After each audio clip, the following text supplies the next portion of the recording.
Maglilinis na naman tayo mga kahombre. My goodness gracious ball of fires. So ngayon guys, maglilinis pala tayo sa bahay. So nakita nyo naman, sobrang dumi ng bahay namin. So, napakatagal Paki namin. sa bahay. Wala kasi ang ating manager. So kung sino yung manager, si mama. So ako assistant manager lang dito sa bahay namin. So, syempre, magsisimula na tayo. So, ano bang unang ginawa ko? So, ang unang ginawa ko, ito. Naglaba muna ako ng damit ng tatay ko. Wala na siyang mauutusan. Matanda na kasi ang tatay ko. So, kailangan ako na ang mag-asikaso. So, sa 5 magkakapatid, ako pala ang bunso. So, Tama. Naman, ang sumunod na ginawa ko ay ang pagkuha ng mga baso. Kasi napakadaming kalat sa bahay namin, no? Lalo na may mga kapatid pa ako. So, ayan. Naglalakad na tayo. Yan. So, ayan. Umabas na naman tayo para tignan kung ano yung mga kailangan kong gawin. Kung titignan nyo yung bahay namin, sobrang kalat ng bahay namin, no? Ayan. So, titignan ko ulit yung mga labahin. Kasi meron pang mga nakaabang sa taas. Actually, tsaka kung titignan yung mga baso, ito pa nga pala ang aming munting bahay. So, sa bahay namin, ito ang nakikita nyo ngayon. Kung ano yung... Ano ba? Parang gulo mo. Sorry.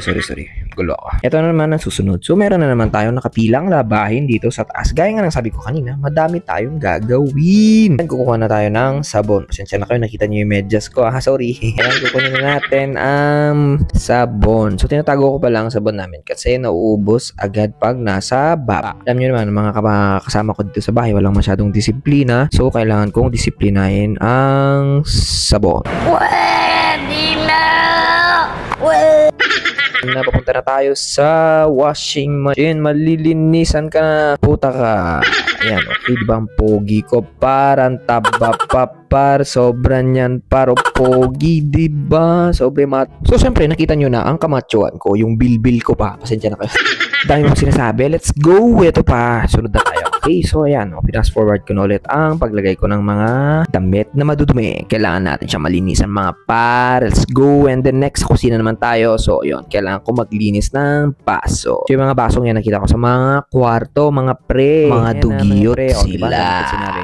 Tignan nyo mga poging-pogi, diba? Poging-pogi. Ang dami mong sinasabi par kung ano naman sinasabi mo. Yan, kailangan ko maglinis kasi walang tagalinis dito sa bahay. Though may kasama naman kami, kaso nga lang, hindi lahat trabaho niya. So, kailangan ko tumulong dito sa bahay. Yun ang pinaka-importante sa lahat. So, pasensya na kayo. This is just a short video kung ano yung ginagawa ko dito sa aming bahay. Let's go! So, let's go mga bossing. Ito, nakikita nyo ba ako ulit? So, ayan. Kung bakit nga pala ako, nanay ko pala wala dito sa Pilipinas. So, nasa Australia siya. Nandun siya, nagbabakasyon. Ako ang in-charge ngayon sa bahay namin. So, matagal akong wala dito sa bahay. Bali, 4 na buwan akong wala dito sa bahay, mga kahombre. Kaya kailangan ko talaga maglinis ng mabuti. So, wala naman ibang inaasahan ng magulang ko. Hindi totoo yan. Kundi ako lang. So, bola lang yan. manahimik ka nga dyan, putik.